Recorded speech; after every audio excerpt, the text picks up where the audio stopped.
वंदे पुरुषोत्तम।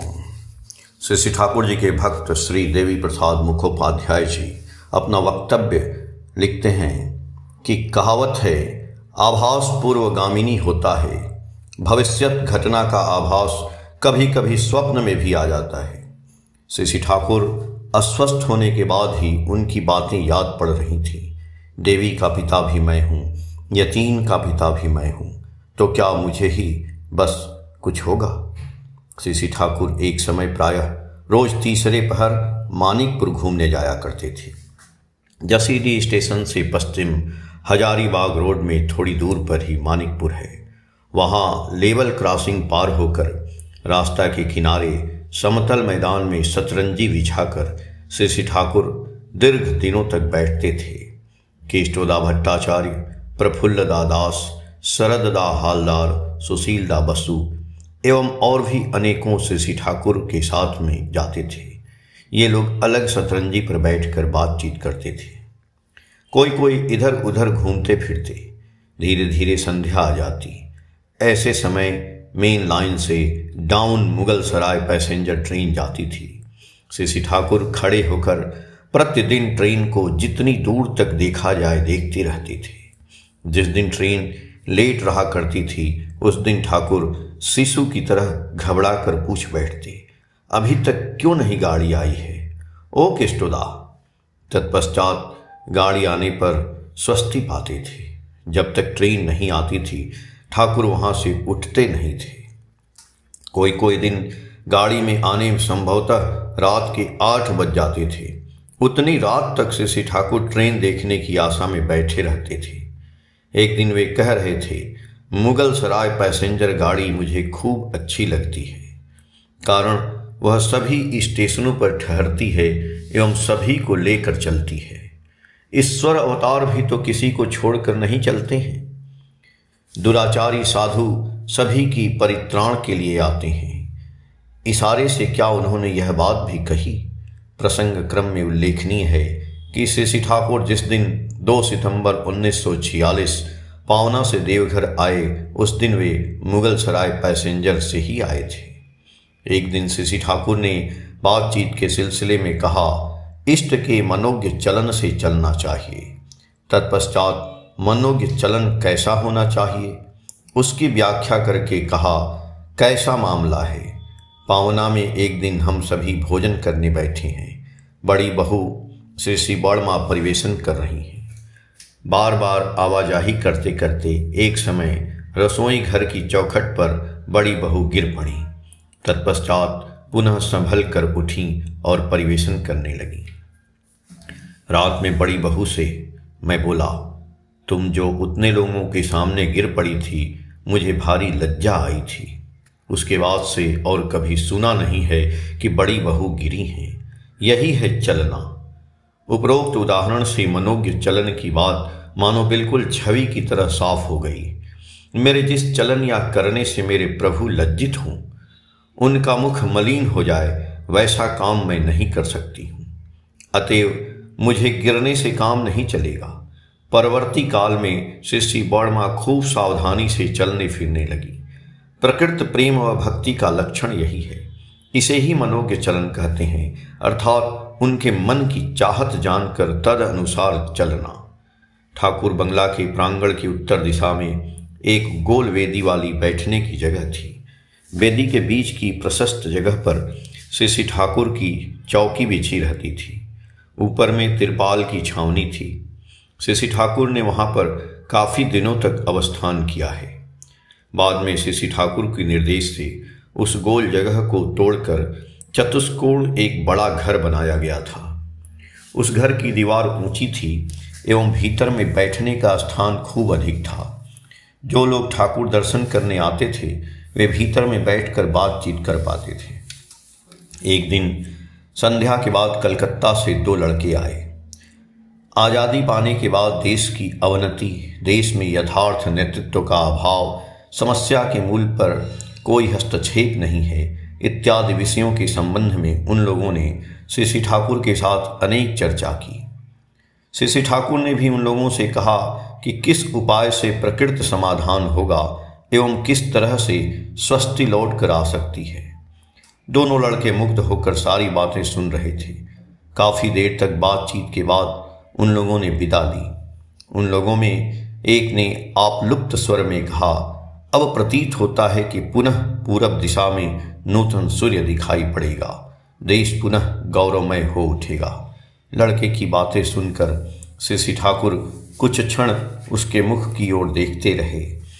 उनके दिव्य आनंद पर आशा व आनंद एक ही साथ चमक उठे और बोले, तुम्हारी बातें सुनकर प्रतीत होता है तुम बहुत बुद्धिमान हो, ज्ञानी हो। लड़के के अंतर में मानो सागर का ज्वार उबल उठा। गदगद चित्त से उसने श्री ठाकुर के श्री चरणों में दंडवत प्रणाम किया। तत्पश्चात तृप्तिपूर्ण हृदय सहित धीरे धीरे घर से बाहर निकल आए। 1952 साल से लगातार कुछ समय तक मैं और रेवतीदा विश्वास एक ही घर में रहते थे। एक ही कार्य में हम दोनों में व्रती थे। हठात 1960 साल में रेवतीदा का विवाह ठीक हुआ। विवाह के दिन संध्या के बाद अभिभावक व बंधु बांधव के साथ मौर पहने दुल्हे वेश में रेवतीदा ठाकुर प्रणाम करने आए हैं। श्री ठाकुर उस समय पार्लर में पूरब मुखी होकर बैठे थे। थोड़ी देर पहले एक बड़ी वाणी दी है। वाणी का लिखना समाप्त होने पर श्री ठाकुर को पढ़कर सुनाया है। तत्पश्चात अब बड़ी बही खाता में साफ साफ लिख कर रखता हूँ। रेवतीदा के घर में घुसते ही मैं लिखना बंद करके रेवतीदा को देखने लगा। साथ ही साथ श्री ठाकुर ने मुझे धमकी दी, उधर क्या देखते हो, लिखो, उसे ठीक करो। मैंने तुरंत लिखने में मनोनिवेश किया। श्री ठाकुर की ऐसी धमकी को आपात दृष्टि से हृदयहीन व्यवहार प्रतीत हो सकती है। सहकर्मी विवाह करने जा रहा है, इस वेश में वह कैसा दिखता है, उसका मुखमंडल ही कैसा लगता है, यह सब जानने के लिए उत्सुक होना दूसरे एक सहकर्मी के लिए तो स्वाभाविक बात है, किंतु तथाकथित लौकिक अच्छा बुरा लगने के काफ़ी ऊर्ध्व में है दयाल गुरु का अनुशासन। वे किस लिए क्या करते हैं उस विषय में एकमात्र वे ही जानते हैं। पुरुषोत्तमेर कृति आचरण, तिनी ना बोझाले बोझे कौन जन। अर्थात पुरुषोत्तम के कृति आचरण को बगैर उनके समझाए कौन समझ सकता है। अतएव अंधे के हाथी देखने की तरह उनके कर्म व आचरण की व्याख्या न करके प्रश्न शून्य होकर उनका आदेश पालन करके चलना ही श्रेय है। श्री ठाकुर के सानिध्य आकर कितने लोगों ने कितनी तरह की समस्या की बातें सुनाई हैं। उन सारी नाना समस्या व प्रश्नों को सुनते सुनते हम लोगों का ही दिमाग खराब होने लगता है। और इधर श्री ठाकुर को देखता तो कैसा शांत निर्विकार रूप से वे सभी की समस्त बातें सुनते हैं, प्राण स्पर्शी समाधान भी देते हैं। वह समाधान वाणी मानो प्रत्येक के कान के माध्यम से मर्म में प्रवेश करके उनके मन प्राण को आकुल कर देती है। एक बार कुछ मनुष्यों की बातें समाप्त हो जाने के बाद घर थोड़ा फांका होने पर श्री ठाकुर गप करने लगे। कुरुक्षेत्र युद्ध के बाद एक दिन व्यासदेव, कुंती सभी श्री कृष्ण के निकट आकर नाना प्रश्न करते हैं। वे जानना चाहते हैं कि इतने लोगों का क्षय क्यों हुआ इत्यादि। अब श्री कृष्ण तो जानते हैं कि उन्होंने किस लिए क्या किया है, इसलिए सबकी बातों को सीधा सीधी उत्तर न देकर बोल उठे, सुनोगे महर्षि व्यास, क्या बजाऊंगा बंसी।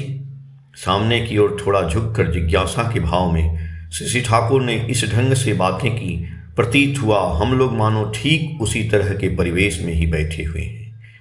कई बातों के उच्चारण के साथ साथ श्री ठाकुर के नयन कोणा में थी रहस्यमय स्निग्ध हंसी की छटा। उस चित्र का वर्णन करना इस लेखनी के लिए असंभव था। मनुष्य का नाना तरह के प्रश्न व असत्य बातों का जाल जब धर दबाते हैं तो कभी कभी श्री ठाकुर ने भी वैसी बांसुरी बजाई है। उस बांसुरी के मोहन सुर से मंत्र मुग्ध हो पड़ते हैं। कथाकार उसके अंतर के प्रश्नों का पहाड़ कब जो गलकर जल बन गया है उसे वह जान भी नहीं सका। आनंद चित्त से वह चला भी गया, उसी तरह की एक घटना है। उत्सव चल रहा था। सर्वत्र लोगों की असंख्य भीड़ है। श्री ठाकुर पार्लर गृह में बैठे हैं। कुछ कुछ लोग उनके निकट आकर बातें बोल करके चले जाते हैं, प्रश्न करते हैं। श्री ठाकुर प्रत्येक का ही उत्तर देते जाते हैं। इसी बीच एक ग्रामीण युवक श्री ठाकुर की चौकी के समीप आकर नीचे बैठकर अपने परिवार की नाना तरह की गड़बड़ियाँ, आर्थिक कठिनाइयाँ इत्यादि की बातें बोलने लगा। सुनते सुनते श्री ठाकुर हठात युवक की तरफ झुककर नयन युगल मोहन भंगिमा में दायां हाथ थोड़ा ऊपर उठाकर मन मतवाले स्वर में गा उठे।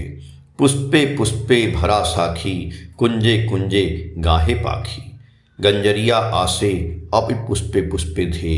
अर्थात पुष्पों से शाखा भर गई है, कुंज में पक्षियां कलरव करती हैं, भौरे फूल फूल पर धावते व गुंजन करते हैं।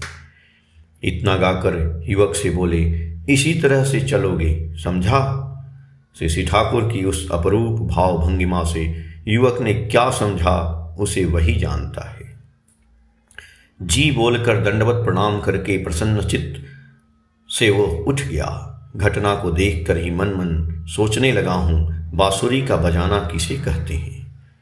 तत्कालीन पूर्व पाकिस्तान, पूर्व बंगाल से अनेकों सत्संगी आकर वहाँ रहने में कठिनाई की बातें श्री ठाकुर को सुनाते हैं। जिसे जैसी ज़रूरत है उसे वैसा निर्देश दिया करते हैं श्री ठाकुर। एक दिन एक भाई ने आकर जानकारी दी कि वे पाकिस्तान में सुरक्षा के अभाव रहते हुए भी वहाँ की जमीन जायदाद की माया में पड़कर नहीं आ पाते हैं।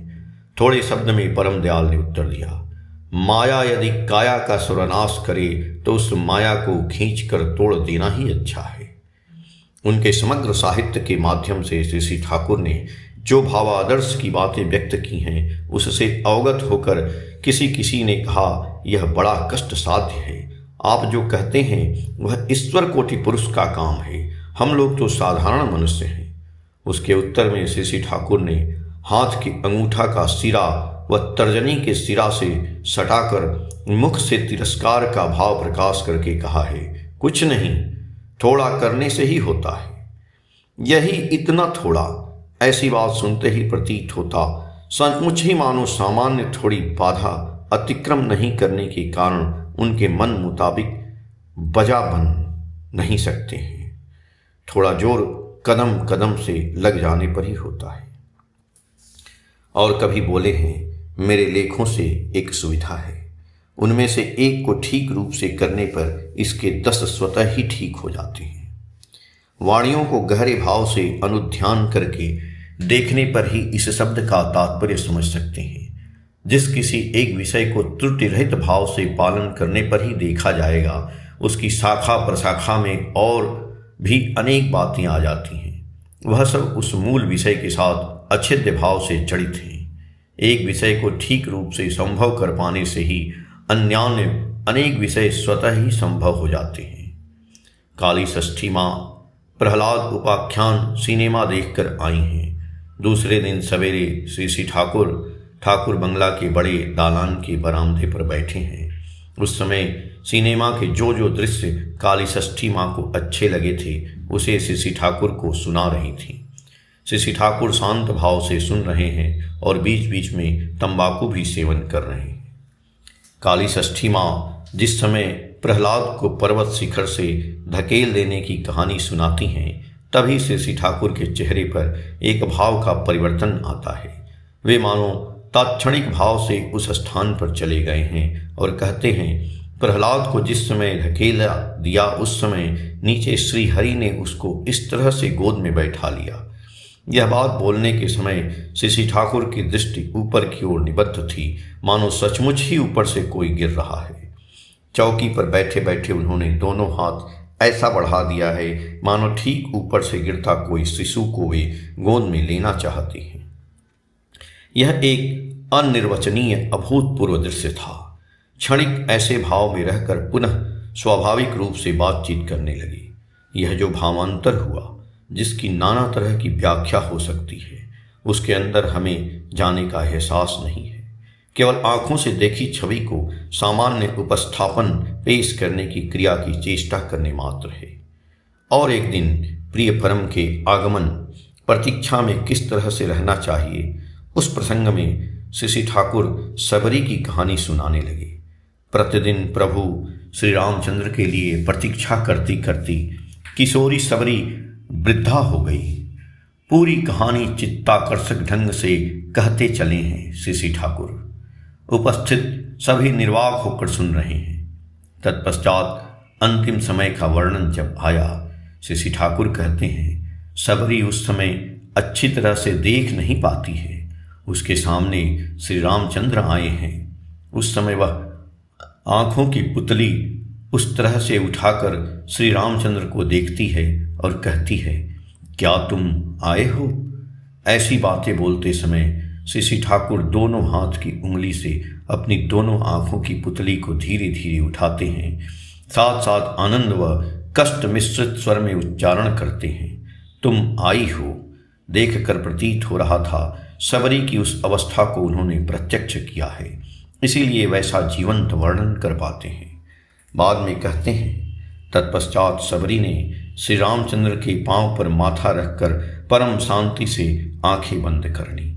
इतनी ही बात है, किंतु बातों के साथ भाव की जो अभिव्यक्ति होती है, उससे समस्त दृश्य आंखों के समक्ष प्रकट होने में कोई बाधा नहीं हुई। इस तरह की अजस्र घटनाएं दयाल गुरु श्री ठाकुर अनुकूल चंद्र का दिव्य लीला काल परिपूर्ण है। लक्ष्य करने से देखा जाएगा, ये सभी विचित्र भाव से घटी घटनाओं का समष्टि मात्र नहीं है। सभी के माध्यम से एक सामान्य सूत्र प्रवाहित होता है, जो सूत्र जीवन धर्म को उच्छल करता है। उन सबों में कितना थोड़ा ही जो लिखना संभव हुआ है, फिर भी जहाँ तक संभव हुआ है उसके हर परत में ही ईश्वरीय अनुस्पंदन झलक उठता है, जिसका अनुध्यान ले आता है। अभिनवत्व का स्वाद मन को अंतर्मुखी बनाता है। जय गुरु।